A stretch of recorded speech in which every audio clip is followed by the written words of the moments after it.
दिख पाता। मतलब एक लड़का रहता था विवेक, वो अपने रूप रंग से खुश नहीं था। वो सोचता था अभी दिखा मोटा हूँ, काश मैं अभी दुबला पतला होता। देखो ये लड़का है, ठीक है, और ये सोचता था कि काश मैं भी पतला होता, मैं मोटा नहीं हो पाता। ये देख लो सब, हाँ दिखाएंगे सबको, ठीक है, दिख गया। अब आगे सुनो। खूबीलाल एक महावत था, जो वो एकदम फिल्मी हीरो जैसा दिखता था। लंबा कद, लहराते बाल और कसरती गर्दन, ठीक है, ये है खूबीलाल। जो वो लड़का सोचता था कि मैं काश इसके जैसा होता, मैं मोटा नहीं होता, ठीक है।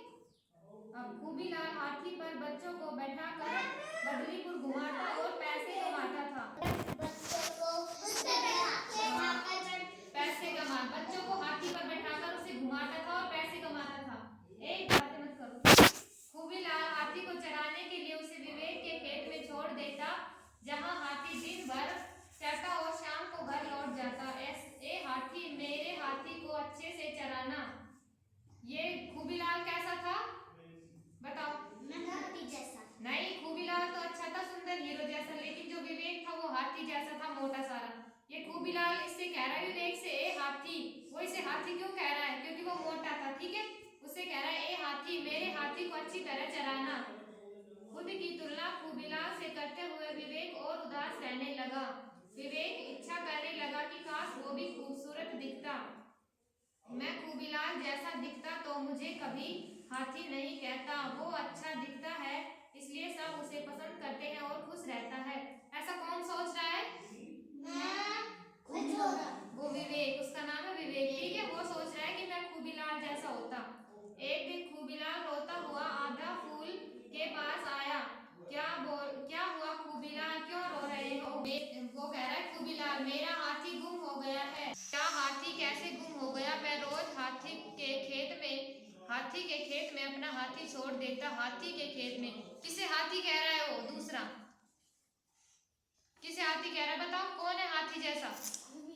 नहीं, क्या नाम बताया मैंने? खूबीलाल तो सुंदर दिखता है।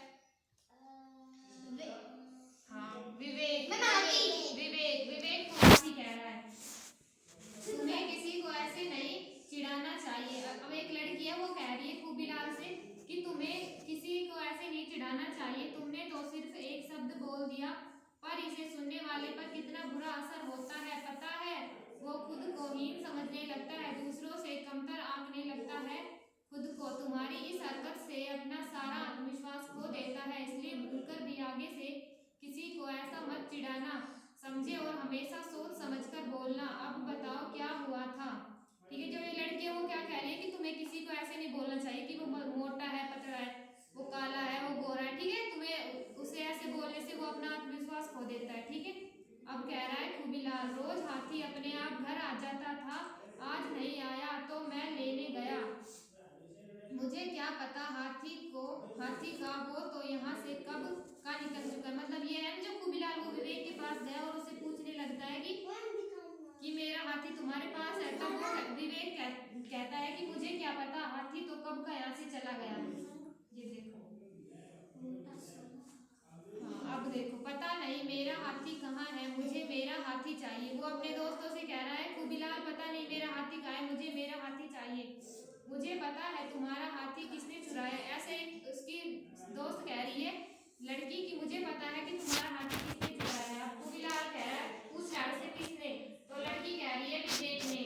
अच्छा, दूसरा लड़का कह रहा है कि क्या सबूत है तुम्हारे पास? तब वो लड़की कह रही है मैं तारा की बात समझ गई, सबूत विवेक के घर ही मिलेगा। अब सारे मिलकर विवेक के घर जाते हैं, ठीक है। अब कहते हैं कि वो रहा हाथी, उसका नाम विवेक है, उसे हाथी मत कहो। ये उसका दो, पहले तो वो है ना जो खूबीलाल, वो विवेक को कह रहा है कि वो रहा हाथी, फिर उसके बाद उसका एक दोस्त कह रहा है हाँ उस लड़के को कह रहा है कि वो रहा हाथी। तो फिर उसका दोस्त कह रहा है खूबीलाल से कि उसका नाम विवेक है, उसे हाथी मत कहो। वो कह रहा है कि उसे चिढ़ाओ मत, उसका नाम विवेक है। मुझे पक्का यकीन है कि हाथी की गुत्थी यहीं सुलझेगी। अब एक लड़की कह रही है कि जो खूबीलाल की